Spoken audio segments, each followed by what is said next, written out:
Well, I've been actually calling a lot of great talent from the National Publicity Summit with amazing stories, and David Marion and Dana Golden are no exception. First of all, welcome both of you to my Saturday sit down. Thank you. Thank you. So tell me your story. I know that you guys were at the summit, and actually, before we get even there, you guys are divorced, but you've worked on this project together. How has that been post-divorce, if you don't mind me asking? It's been absolutely awful. Oh my God. No, it's been great. We really are enjoying the process of collaborating on the book and, building a brand together. It's, it's been a lot of work, Both of us are really putting in a lot of work and a lot of time. And so far, we're real happy with a lot of the results we're getting. Well, tell us your story. Tell us how you got to this point of collaborating even after divorce. Well, I'll tell you about that. I'll let David tell you the story previous to getting back to working together. But yeah, I'll tell you my side. She can tell you hers, Alex. No, but what I wanted to say was, went through a divorce, obviously. Obviously, there's bad times when you go through a divorce. But the bottom line is, David's an addict, and David Marion, the guy without the addiction, is a great guy, and obviously loved him, fell in love with him, and married him. But his addictions were behaviors that I couldn't tolerate from me and our two daughters, right? So I needed to stand up for that. So once David started finding his path in a different way and started in his recovery journey after we were divorced, I still have affinity to David. He's the father of my children. There's a man in there I've always respected, and more so even now because of what he's gone through and how he's turned his life around. So coming back together to collaborate, we had a story to tell, and we needed to help other people. We needed to show that not only is there hope for recovery, but there's hope for repairing families and relationships and getting your kids through a situation like this. And so it's been a real blessing to be able to share that with other people. David, when did you know that you really had the issue? Because I know that it's tough to really tell when it's time to act on stopping it. Well, I think I was probably 9 years old when it started. There were signs early on, kindergarten, first grade, the bus is outside. My mom tells a story. I went in and out of the house 3 to 4 different times to change my clothes because I was so unhappy with who I was. I was too tall, too ugly. I didn't fit in. My teeth were bad. Whatever it was, that I was just so uncomfortable in my own skin at such an early age. Wow. And yeah, when I started using at an early age, I liked the way it made me feel, and I liked the way others enjoyed my company. And so tell us that story. So you started this at a very young age, and when did parents notice? What did they notice? I often say addiction is like walking around with your fly open. Everyone notices it but you. We think we're fooling everybody, and we're really not. And I guess, this went on through high school, college, and they just probably thought I was just using. And I remember I went to a treatment at 17 years old, an outpatient treatment.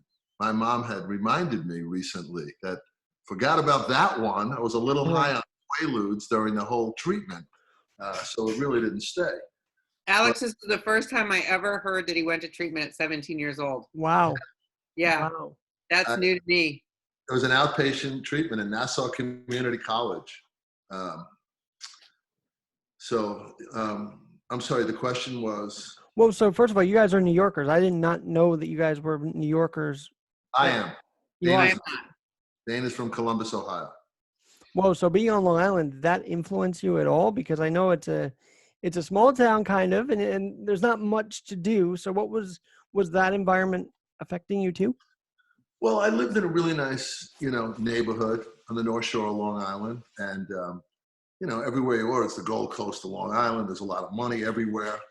Yes, there was a lot of influences. And it definitely influenced my decision making, the disease of more and more and more and wanting more, and, which ended up giving me the drive to become very financially successful and, to succeed at what I did. David, obviously though, you sort of had to woo Dana. So how did you do it while you were dealing with this addiction? Well, I had been sober. I came up to Minnesota to go through Hazelton Betty Ford. It wasn't Betty Ford yet. It was Hazelton Foundation in 1989. I was working on Wall Street. I was a sales manager and a stockbroker at the time. They said I was doing too much cocaine. And I just said, I don't think you guys are doing enough. It's the late Right. 80s, you know? Right. It's good, Sure. man. We're rolling. And I came up here and I got clean for about, 12, 13 years or so. I met Dana when I was 3 years sober. You asked how the family and how he ended up knowing too much. His family intervened on him when he was working on Wall Street, and they sent him on a one-way ticket to Minnesota. And you were there during this, right, Dana? No, we hadn't met yet. Okay. This was in 1989. I met Dana in 92. Okay. 3 91. months and a day later, we were engaged. 9 months later, we were married. I remember walking down the aisle with my brother, and I said, holy shit, I don't even know how to spell her last name. I mean, her middle name, it's Lynn. I don't know if there's an E on the end or not.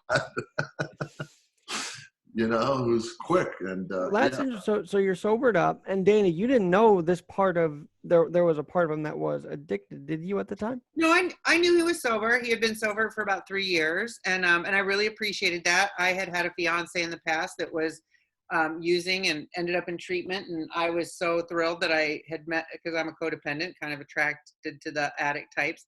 And I thought, how great he's evolved. He's sober. He was speaking up at Hazelden once a month. I would go up and listen to him speak. He had the world by the balls, at that point. So everything to me was perfect.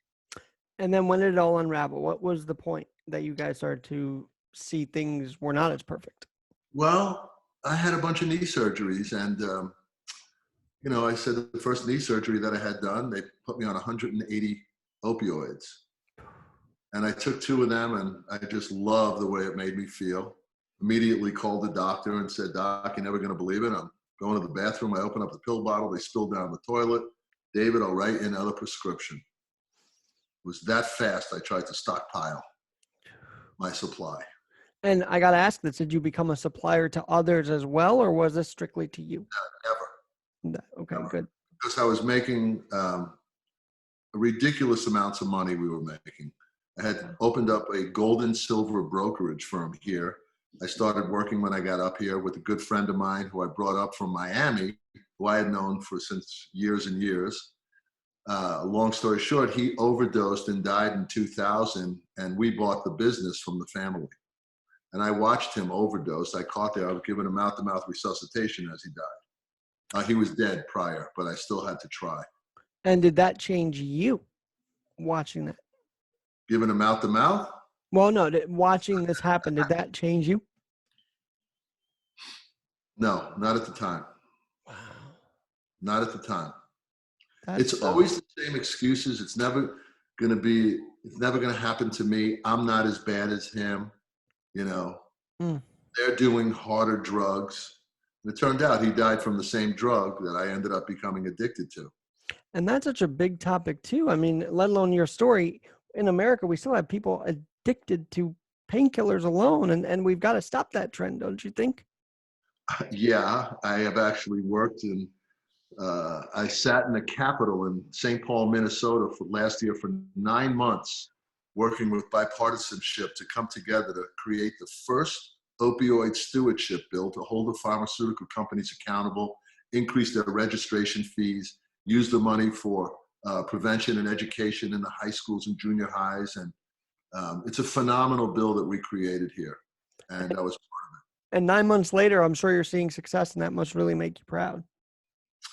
We're seeing a lot of good things from it. We really are.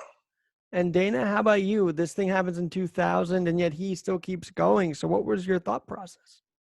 Well, so believe it or not, it was not the opioids that got me to the point of divorce. It was his gambling, which as the money escalated in the business and the drug addictions escalated, so did his gambling habit.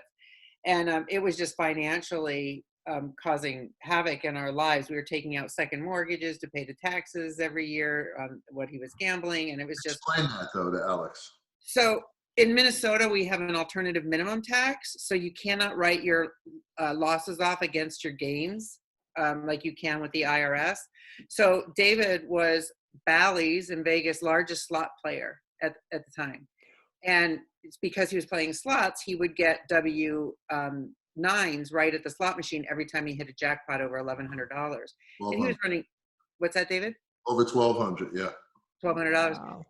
So this is being filed with the IRS in the state of Minnesota. So he was running millions of dollars through the slot machines every year. And even though he was coming out at a loss at the end of the year, he still had to pay 6.5% or 4%.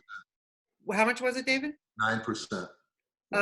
Of his winnings. So we were paying $150,000, $200,000 a year on the money he was losing gambling. Dana, were you aware of this, or? I was aware of it. Yeah, absolutely. And so basically I told David in 2001, 2 years prior to that, I was saying, you got to slow down. I'm not saying you got to stop. I'm just saying you got to slow down. He couldn't. In 2001, I said, you got to move out, and you got to get your shit together. We can't keep doing this. You're going to bankrupt us. So he moved out, and I seriously thought 6 months, if he could get his shit together, we would work it out. And he just kept gambling, and that's when he started lying to me. He told me he had stopped. I'd get bank statements that he was taking money out at the casino. He said the bank statements were wrong. He doesn't know why they're saying that. Typical addict behavior. I don't know where that's coming from. So anyway, 6 months later, I filed for divorce. Actually, it was 9 months later. It was August. So from January to August, he moved out, couldn't stop gambling. I filed for divorce. Well, first of all, David, were you just happy that you kept making the slots ring? Was that kind of your feeling at the time? Absolutely. I would win. I hit 10 jackpots, 10 or 11 over $100,000. I hit a slot for 200,000 one time. 250,000 one time. I remember when you called me to tell me. Yeah. And so when did you realize, well, I need to slow down here? Toward the end, Was it before the kick out or after the kick out, or? No, it was way after the kick out. I ended up getting an apartment in Minneapolis, and I lived there for 4 years, and I was still gambling. I still had the business. The business was very successful. We had a ton of employees working for us, and our best year, I think we did 25,000 in gross sales. 25 million. Well, so you wouldn't go to Gamanon, but did you, Dana, get involved with that Gamanon? Well, when I met David, I had already been going to Al-Anon because, like I said, I had dated an addict previously. And so David was going to AA, I was going to Al-Anon. We both kept that up for a while. And I think David was gambling while he was going to that. And then, at some point I fell off and I stopped going because not that I had it figured out. I went to Al-Anon for 20 years. So I get how it works. I get how the addicts work. I get how I worked. I got the roles that we each played, and I stepped out of the role. I was done doing the dance. Was there any legal trouble that you guys ran into, David or Dana, as you were gambling, as you were doing all these different things? I did not, addiction? Because I stepped out of it, but that's what eventually got David to stop. Was he did run into a little investigation by the FBI, the BCA, the IRS, and the Postal Service. The mail inspector, postal inspector, any name, any alphabet you want to put together. And how did you come through that?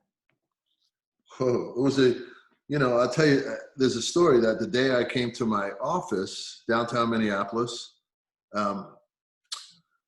I had a secure code on our door that you had to punch in, and I punch it in and I turn around for something caught my eye. And there's probably, 10, 12, 14 federal agents standing there. And I said, whoa, someone's going to have a bad day. Unbeknownst to me, didn't know it was me. Well, at the time, I used to carry a pill bottle around. and it had probably, I don't know, a few grams of heroin in it. And they come in my office, and I remember two FBI guys and a DEA or postal inspector guy come in my office. They want to talk with me.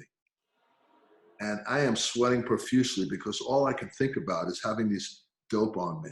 And I got to get rid of it because I'm going to get searched when I leave. Right. Well, sure enough, I go in my office with them and I move it from my front pocket to my underwear. I'm like, oh, thank God, they won't find it. I'm walking around my desk, and what happens? It's rolling down my leg of my pants. Oh my God. I am beyond they're asking me questions, and I'm playing footsie with this pill bottle. No dogs brought in though, right, at the time? No dogs.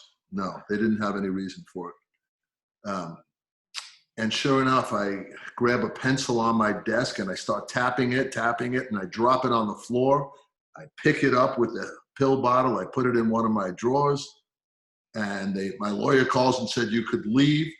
The FBI says, you can come back. You call this number and we'll let you come back in your office at 4 o'clock or whatever.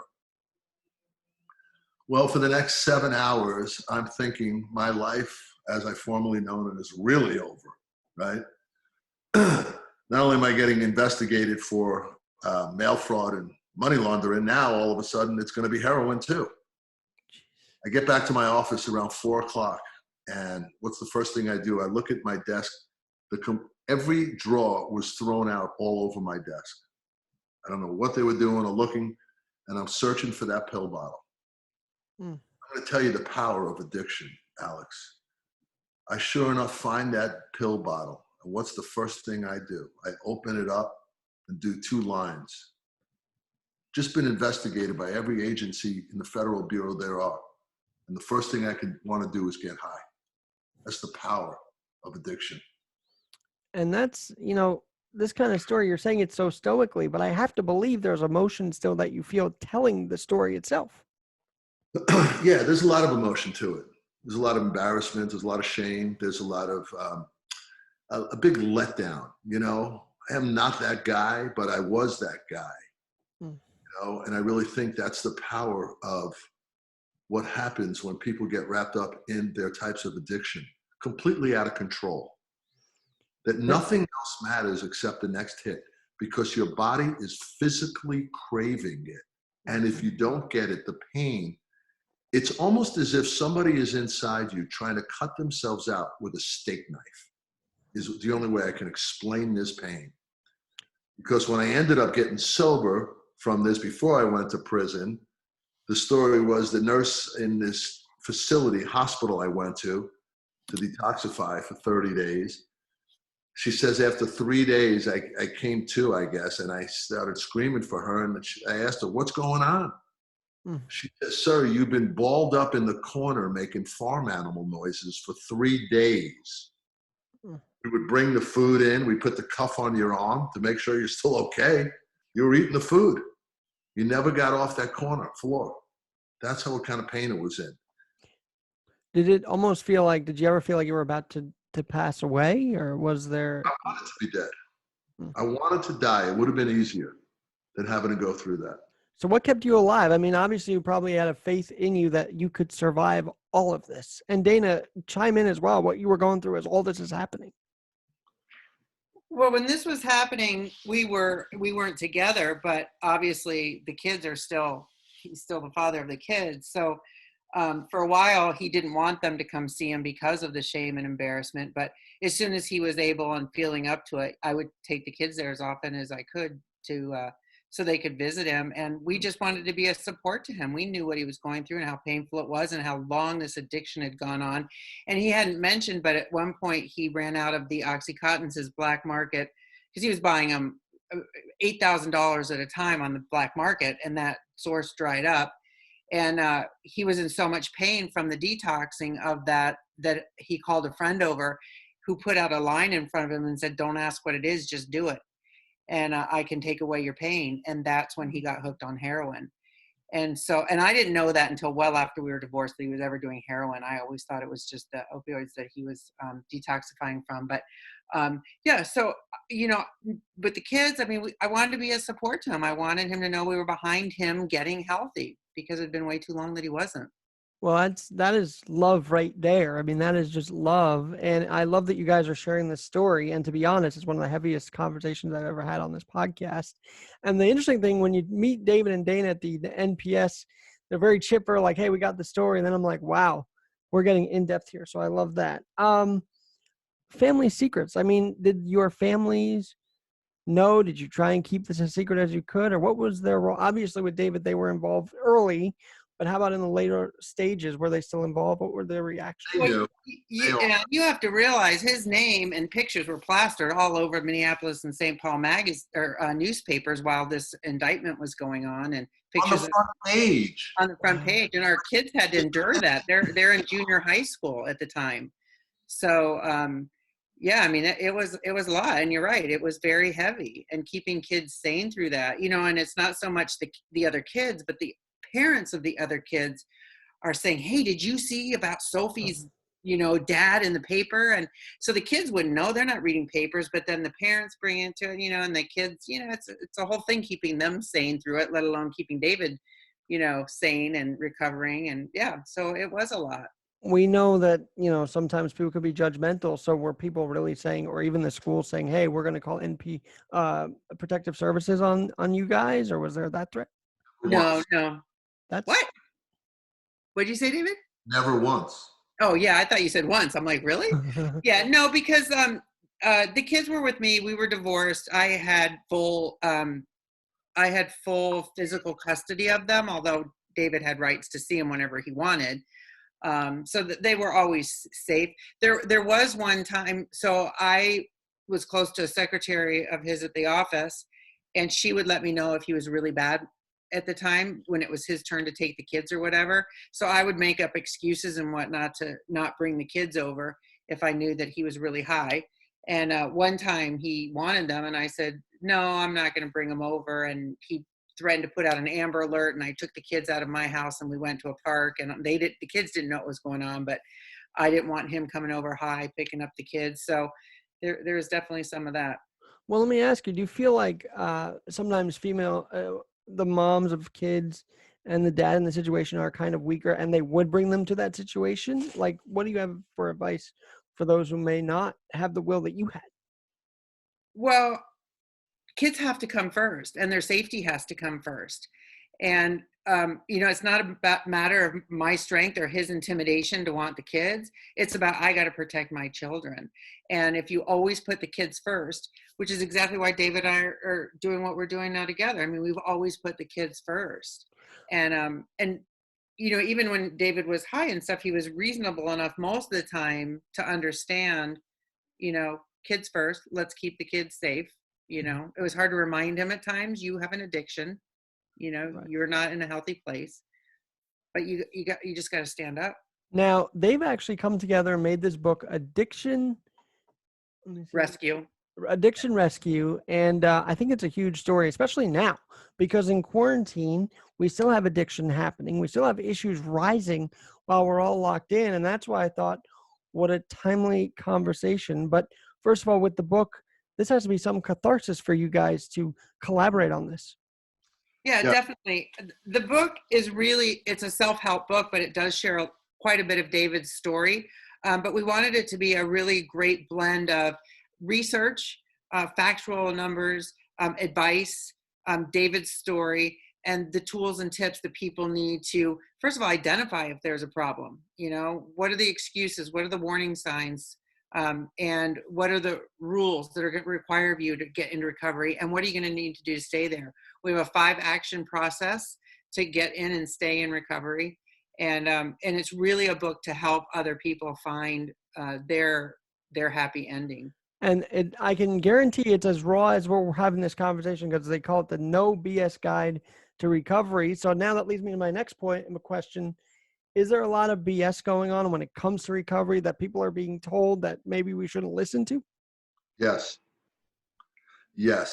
Because as an interventionist, life recovery coach today, national public speaker, I have visited many, many treatment centers. I've actually done an intervention on a guy. I pulled him out of a treatment center in St. Petersburg, Florida, a very famous musician. and ended up taking him to a different facility after we did the intervention to make sure that he still wanted to go. But there are places that just hang a shingle, call themselves a treatment center, because they know they're going to get funded from the insurance companies. And what they're providing, honestly, is shit. Okay?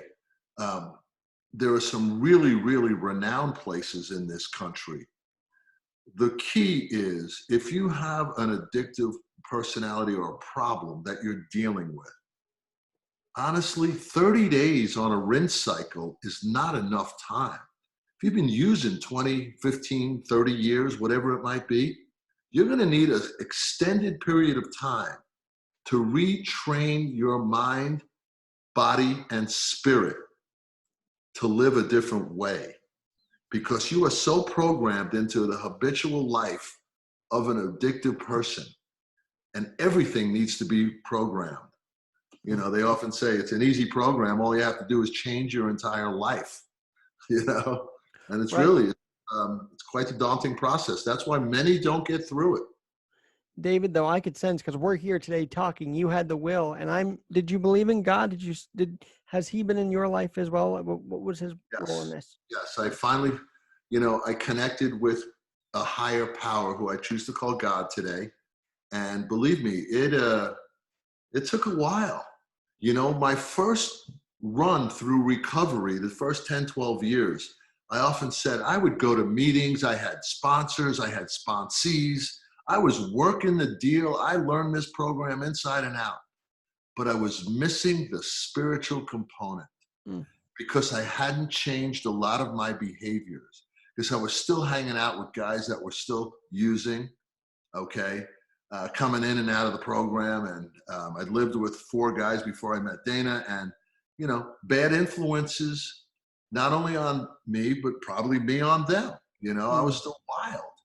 I was a wild guy,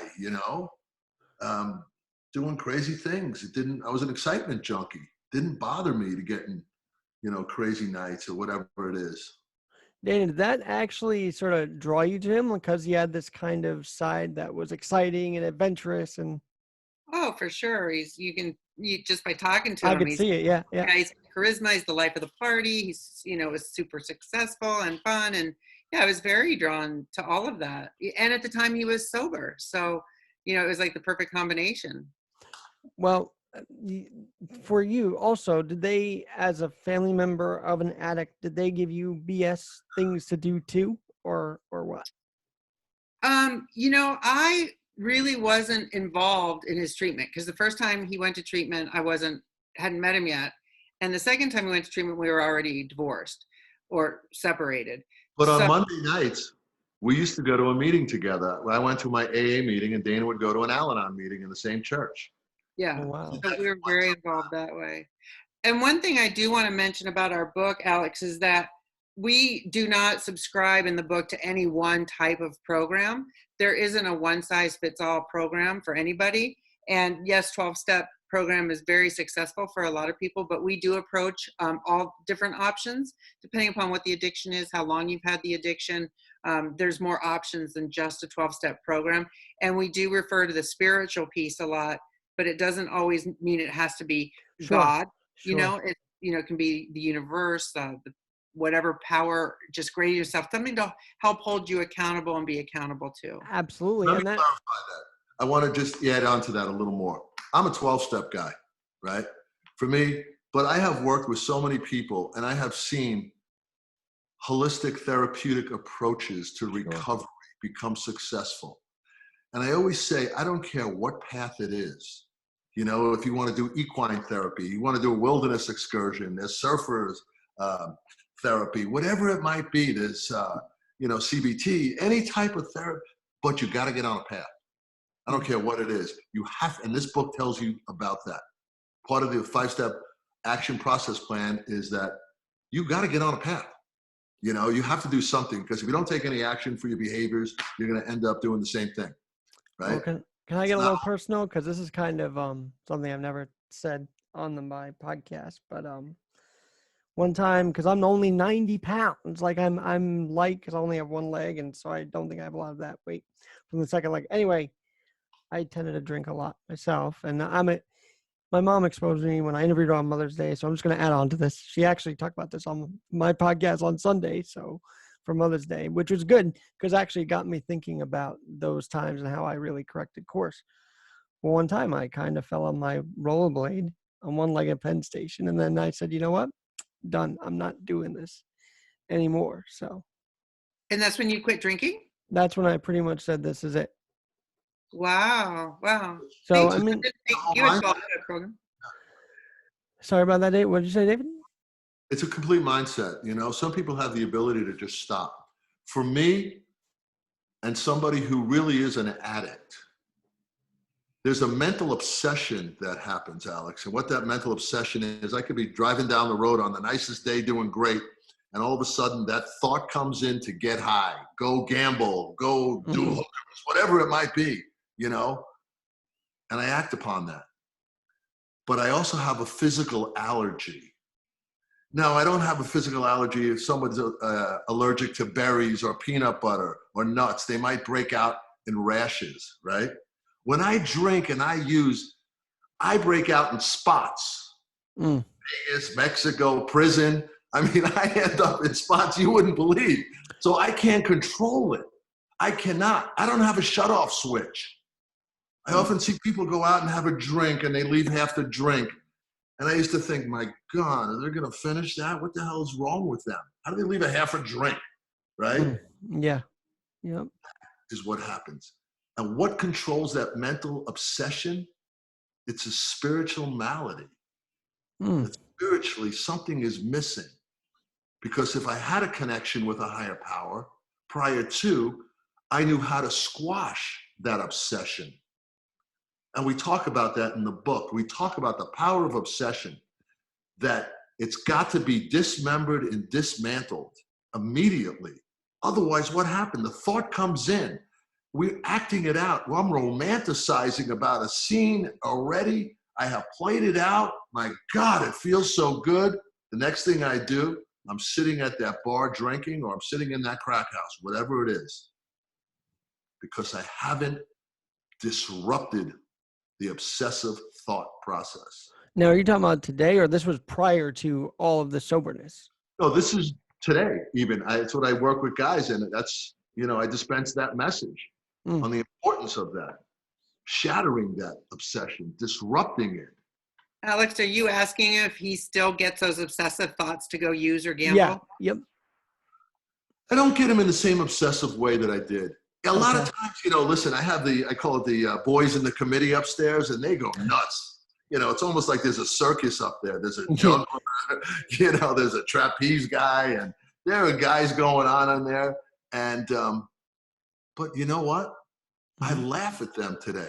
I say, thanks for sharing, boys. I ain't playing. You're not getting it. You know? It's like the left and right shoulder talk, you know, the angel and the devil talking to each other on the shoulder. That's right. You know, when you spend 36 months, 11 days, 7 hours, and 6 minutes in a federal prison box, you learn a lot about yourself and you do a lot of introspective work. David, that is another conversation, I feel like, because just experiencing that must have changed you 20 ways from Sunday, you know, like it must have really changed you. Yes. It definitely changed me as a man. Going through the process, it was really, really emotional. It was a life changer. You know, listen, I grew up in a great household. You know, my brother's a doctor, my sister's a lawyer, and I'm heading to federal prison. You know, it just wasn't expected for a guy like me. David, how important is it that our stories of struggle, I mean, all of us have these struggles, putting it out there just so like sort of there's no secrets, right? I feel like that's kind of why I'm driven to do this, just open it all up and be real about things. Mm-hmm. Well, there's a reason struggle comes before success, at least in the dictionary, right? And interestingly enough, we all have to find that struggle. We all have to crawl before we walk. Okay, I had to fail several times before I could succeed. And I'm a guy that's not afraid to fail, because I will try it and try it and try it, you know? going to prison was the lowest point of my life. Mm. And yeah, that was very, very difficult. Dana, I've got a question for you. There are also, female addicts, female alcoholics. Have you worked with any of them, either of you, on combating their illnesses? Oh yeah, well, David typically tends to the addicts, and then I tend to families. Because the families get left in the wake, right? It's typically the addict that gets the attention, the help they need. All the focus is on the addict, and so many times the family that's become very dependent or codependent, in a lot of cases, on the addict, they get left in the wake of not knowing what to do or how to handle it. And so I try to come in and show hope that they will be okay, whether the addict is using or in prison or wherever they land, that they're going to be okay. And those relationships, if wanted, will get repaired and mended. So it's really it's a family disease. Addiction is a family disease. There's the affected, and then there's families are affected, and then the afflicted, the addict themselves. But I'm also saying, like, females that have addictions. Have you guys worked with females who have addictions? Oh, of course. Yes. Oh yeah, absolutely. Yeah. Interesting story. I did an intervention in, Minot, North Dakota, maybe, or Bismarck. I don't remember quite like the town. Registered nurse. Got a call from a friend, and they said she's doing, too much meth. I go, well, how the heck do you guys know that? They said every other nurse is seeing 3 patients a day. She's seeing 9. She's wild. She's crazy. Did an intervention, got her into a great facility in Minnesota. She did 30 days there. She says, what do I do now? I said, there's probably going to do a halfway house for another 3 months. And then she went to Hazleton, Betty Ford, and I recommended their halfway house because I love their program. I think they have one of the best programs in the world that they offer. And after that, she says, now what? I said, sober living. She did 3 months of sober living. I get a lot of speaking opportunities around this country I'm pretty grateful for. The University of Minnesota called me, and guess what? They had asked me if I would speak to 150 graduate nursing students. And I said, sure, I'd love to. Who do I call? I call this woman. Let's call her Andrea for the name. Okay. I called Andrea, and I said, Andrea, tomorrow morning, meet me at the University of Minnesota. I'm speaking, and it's going to be great in front of a nurse. And she goes, oh, this is great. 5 minutes before, I said, by the way, hon, you're speaking today also. She says, what? I've never done this. I've never done. Now, she's 9 months sober. And let me tell you something. When she spoke, it was the most powerful story that these nurses have heard. There wasn't a dry eye in the house. When we got done, she looked at me and she says, my God, David, I've been looking for this feeling in the dope bag on the bottom of the bottle my whole life. And I found it today. I found it in recovery. Powerful. Wow. This is tearing me up a little bit because of all the stories of how we can control our destiny, right? That's also a big part of this, that we have the power to do it and really, as you say, set a path. But David, you said something a while ago, you have to have the will, you have to have the spirit, you have to have the willpower to do this. Was clearing your name a big driving factor? Like, I want my daughters to see that I'm not this person, and I want her friends and her parents' friends, friends' parents and all that. Was that a factor? 100%. Absolutely, yes. Till the day I die, I won't stop this process because it's so important for me. I'll tell you something. Probably about a year ago, I got a call from Minnesota Federal Court. And I was asked to have coffee with one of the highest ranking federal judges in the state of Minnesota. And interestingly enough, he wanted to have me in his chambers. Well, it certainly happened to be the same judge that sentenced me. The federal judge that sentenced me had heard that I've been doing a couple of good things from trial lawyers out there. They've always mentioned my name. My particular lawyer would tell me stories that, oh, I ran into your judge. He always said, how's he doing? And sure enough, at sentencing that years before, I had told the judge, I said, Your Honor, someday I'd love to have a cup of coffee with you. And he said, sure. And I got a call from them. And I went into his chambers, And I remember the feeling of meeting this judge, how powerful it was. And we sat there in his office for probably an hour and a half, telling him about the process. He believed in me at sentencing, and he went below the guidelines. The guidelines were 78 to 87 months, and he sentenced me to 60 months. And it was pretty incredible. And, we were laughing, telling stories, and really heartfelt stuff also that he probably has never heard, because I keep it pretty raw. It doesn't matter if you're a federal judge or whoever. And 3/4 of the way through, he asked me, he says, do you mind if I use you as a reference to guys going through what you went through? And I said, Your Honor, I'm going to tell you exactly what my lawyer said at sentencing. When we walked into court at sentencing, my lawyer looked at me and said, you're about to meet the man closest to God. He has total control of your future. I said, of course you can use me as a reference, Your Honor. And he probably emailed me 2 or 3 times after, It was just a wonderful experience, full circle, Well, you just remind me, sometimes people write books and they throw other people through the mud. Like, it was because of them, I was this. And yet you're taking full responsibility for this. Why is it though that people tend to just write books and blame people for their own actions? And how can we get away from that? I do want to say something to that, Alex, because the judge that sentenced him at sentencing said the exact same thing. He said, you are one of the very few defendants that I have had in my chambers that is taking responsibility for what he's done and not blaming it on your managers and the other people, and they did it to me. And he actually went lighter on the sentence because he felt that David did take full responsibility. So you're right, it doesn't happen often.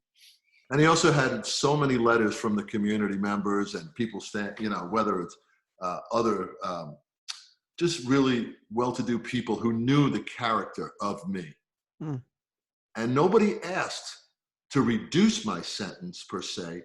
They said that this is a good man. And that's what the judge grabbed from that, which was interesting. I can look back on the situations that happened, although I probably wasn't present physically, emotionally, mentally when a lot of this stuff happened. I was out of town a lot. It happened under my watch, my company. I owned 100% of it, and I took full responsibility for anyone. Anyone else who they were looking at, I told them absolutely not. Wow. They wanted me, and I was going to give it. And you did, and that's just very, very noble of you, I would say. And to your question, I was going to just say, and to your question, so many addicts live in denial, right? And you ask, why don't some of them take the blame? And because they're in denial. It's everybody else's fault, and you can't live in that place and recover. You have to take responsibility for your actions. Dana, but a lot of this. One more thing, Alex. Also, part of it is if I tell on somebody else, they're going to be doing my time, and that's what happens. Okay, a lot of witnesses and a lot of people who want to tell on other people, use the term rat on them or whatever it is. They're going to tell on them, so someone else is going to do their time rather than them. Wow. David was ready to face his consequences for sure. Well, and Dana, that's probably, in addition to your respect for him, and that he wasn't, you knew who he was beyond the drug use, but him taking responsibility had to really want you to keep in touch with him. Like, that drew you to stay in touch with him. Oh yeah. Like I said, I always knew deep down he was a great guy. His addictions just got in the way of that. And by the way, you guys have an amazing stat on your one sheet. 1 in every 3.6 Americans. And I've got to ask this. You guys want to change the narrative with your book, Addiction Rescue, the No BS Guide to Recovery. And so let's say there are a whole bunch of other stories of these kind of rescues and recoveries. Why does yours stand out? There's several reasons, obviously, because it's a true story. It's a story of a guy who's lived it and lived through it. Okay, there's factual data in there. Not only talk about the recovery, mind, body, and spirit, we talk about food in there too. How eating food is going to create the happiness or the depression inside of you. You know, it's all the combination package. You can't just tap into a little piece of this and expect the full results in recovery. And I think that we have really gone through all of that. Mm. Yeah, and I was just going to add to that by saying there are really good books out there as well that are written by people that knew a true story of somebody that didn't live through it, right? Wow. Tom Farley wrote a book about his brother Chris Farley, who died of an overdose. So here's a book coming from someone that actually, you know, lived through the addiction and a firsthand account of how you might be able to get through it. And then I just want to piggyback on what David said. We approach addiction and recovering from addiction in a way that's very holistic. You can't just find a higher power and get sober. You can't just go to treatment for 30 days and stay in recovery. You have to look at the body, mind, and spirit, and how you can heal the body, how you can heal the mind. You know, you got to get through your limiting beliefs of thinking, I'm just an addict, I amount to nothing, I'm a loser, I'll never get it, I'll never figure it out. You have to change your whole mindset. You have to change the way you have a spiritual connection out there in the world. And like David said too, you got to take care of your body. You got to heal your body. You got to fix your gut, because it's going to keep you from having the cravings in your brain by fixing the food that goes in your gut. So there's all that information in the book. And David, with the body now, how are you nurturing it? Pretty good. I mean, I work out every day. I'm in probably the best shape of my life. You know, I'm always doing something. You know, played basketball today. I worked out, lifted weights, and you know, I'm always doing something. So you're doing it even with the gyms closed, then? What's that? You're doing it even though all the gyms seem to be closed down? House. Yeah. Oh, good. You know, I got a 20 and 30 pound dumbbell, and you know, it's enough for me to just constantly do stuff to work in the muscles. By the way, Tom Farley is a dear, dear friend of mine. And he did write a great book on his brother as well. And SNL has so much tragedy on that, you know, so much with Belushi and Farley and John. I mean, just a whole list of them. It was really sad, actually. Yeah, Elvis, Prince. 80s, man. 80s and 90s when, you know, cocaine and started mixing it with heroin, and it was these toxic doses. But even so today, we're dealing with an epidemic and a pandemic, the opioid epidemic, you know, the fentanyl, all this stuff, carfentanil that's getting into these drugs today. The overdose rate is incredible. We're still losing 70,000 people a year to overdose. Well, at least there's some sort of stopping of that, right? We're stopping shipments little by little here, which is good. Yeah, you know, it's a tough deal. It really is. You know, the cartel is really in Stamford, Connecticut, right? With Purdue Pharmaceutical and creating this stuff, and lied to us for so many years about it. It's not addicting. You can't overdose from it. I was a first generation guy, opioid guy, when they first came out. And I remember the times when my heart was skipping beats as I'm laying down thinking, whew, I don't know what's going on. I know what it is today. And that's the way I look at life. You know, I should have been dead a long time ago. I really should have. The drinking, the driving, the drugs I ingested, the places that I was thrown out of 2 countries from, you know, as a kid in college, literally thrown out by the chief of police. And thank God I wasn't locked up then. Which countries? Bermuda and St. John's. Wow. Yeah. It's a story for another podcast. Really though, this is like this is what we can go on for hours about this, but to sum up, and because I still feel like it is strong to be addicted in quarantine and families are dealing with this, what's your message to those who still have that craving, that kick, and it's probably a little easier to get it during lockdown? What is your thought? And Alex, I do want to say, before David goes into answering the question, that everything is on the rise. Liquor sales are up. Online liquor sales are up 387%.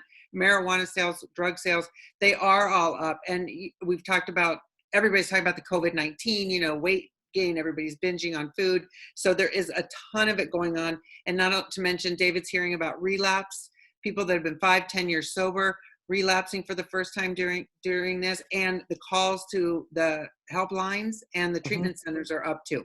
So you're absolutely right. It is a Thank you problem. for noting that. And we just saw San Francisco has hotels piping it into this to the homeless community that's housed there. And I'm like, are you kidding me right now? You know, a lot of the reason also is the mental health issues attached to addiction. Hmm. You know, and a lot of times you're going to have a co-occurring disorder, dual diagnosis, right? Guys riddled with depression, anxiety, fear, anger. We're seeing at spiked rates. We're seeing suicide rates that are staggering. You know, we're seeing domestic abuse.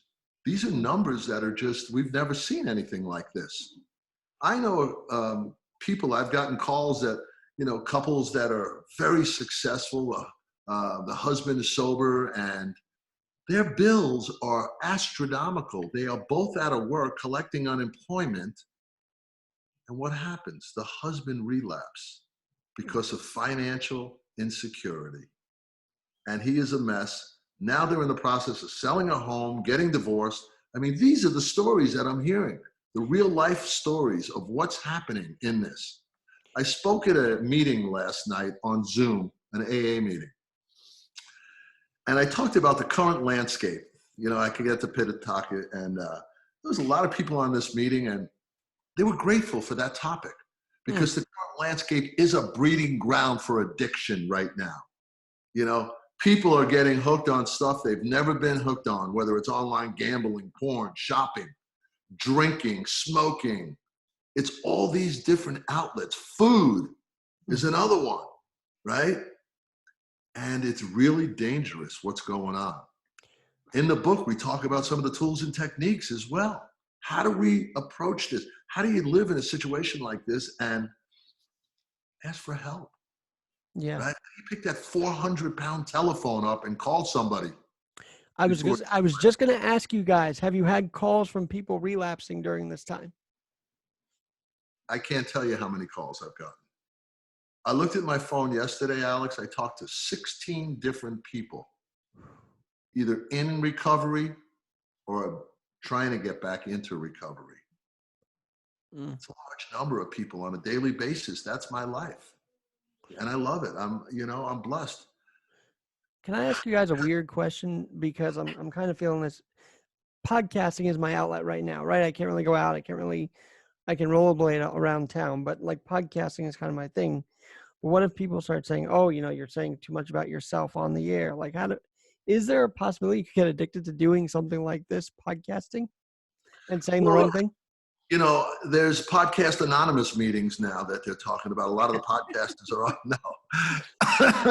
now. Alex, the bottom line is if it's out of balance in your life, if it takes over your life, if it's the only thing you think about and you're consumed with, if it's starting to cause consequences in your relationships, if you're neglecting other areas of your life because podcasting is so important to you. And that's what life is. It's a balance, right? It's keeping all those pieces of the pie in check. And we talk about that in the book. We have a list of things you need to keep in check. Like, am I approaching my sobriety like I should? Am I getting along with people? Am I flipping people off on the freeways? Am I in an angry place? Right? So there's a checklist of things to check in with yourself to make sure you're staying in balance. And that's all in the book. And so that's what you look for. I've got to check that out because I do feel like this is an outlet now because nothing much else to do. And I do actually do radio work too. And that's also a big focus. But after that, it's like, well, I guess I'll pipe on the mic again. So. You know, if you find yourself, Alex, throughout the day obsessing and compulsing about it, then it's important to do some certain, some of the techniques and tools. And I say, one of the greatest wholesale miracles of the 20th century is when man and woman began to put confession on paper. And you begin to write about this stuff. Why is it so important that I'm obsessing about being on that podcast? What is it in me that's missing that I have to fulfill it with that podcast? And we begin to take a look at it and break it down. And all of a sudden, we learn how to rip this stuff from the roots inside. We don't take little pieces, little leaves off the tree. We go down and suck it out completely. And then all of a sudden, you're going to get clarity and freedom you haven't had. David, Dana, please come back. This has been really good, and I'm going to take a lot of your advice because I want this to be a balance. So thank you so much. Alex, I just want to mention, along with the book, in each chapter of the book, there are questions at the end for reflective questions. And on David's or my website, you want me to throw those out there? Yes, please. I forgot to ask you that, so go for it. Okay, so David is theliferecoverycoach.com. Mine's just danagolden.com. And both of our websites have a free download of a workbook that goes along with the book.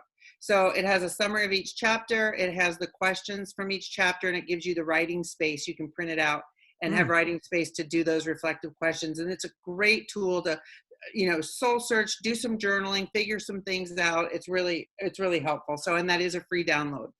David, Dana, do you guys have Twitter as well? Yep. I have a Twitter account, David L. Marion.